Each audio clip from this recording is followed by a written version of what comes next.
நான் உங்களுக்கு படிச்சு காட்டுங்க. 3 வருஷத்துல எவ்வளவு? 16,000 தாண்டி போக்சோ கேஸ் மட்டும். அதற்கு பாராட்டு விழாவா? பெண்களுக்கு எதிராக வன்கொடுமைகள் 5,000 தாண்டி இருக்கு, அதற்காக பாராட்டு விழாவா? இல்ல டாஸ்மார்க்கினுடைய வருமானம் 50,000 கோடியை தாண்டி நின்றுட்டு இருக்குது, அதுக்காக பாராட்டு விழாவா? இந்தியாவில் எங்கேயுமே இல்லாம ஒரே நாளில் 2 அமைச்சர்கள் பதவியிலிருந்து நீக்கப்பட்டிருக்கின்றார்கள், அதற்கு பாராட்டு விழாவா?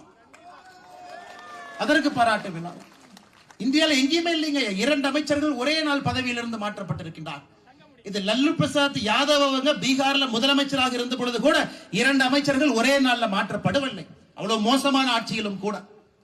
காரணம், ஒரு அமைச்சர் ஊழல் செஞ்சு ஜெயிலுக்கு போறாரு, 1.5 வருஷம் கழிச்சு வெளியே வர்றாரு, மறுபடியும் அதே பொறுப்பு கொடுக்கறாங்க, மறுபடியும் சாராயத்தை விற்கிறாங்க, 50,000 கோடியை தொடுது. உச்ச நீதிமன்றம் சொல்றாங்க, எதற்காக ஜாமீன் கொடுத்தோம்? நல்லவங்க நாங்க ஜாமீன் கொடுக்கலீங்க, 1.5 வருஷம் சிறையில் இருந்தீங்கிற ஒரே காரணத்துக்காகத்தான் ஜாமீன் கொடுத்தோம். நீங்க என்ன பண்றீங்க?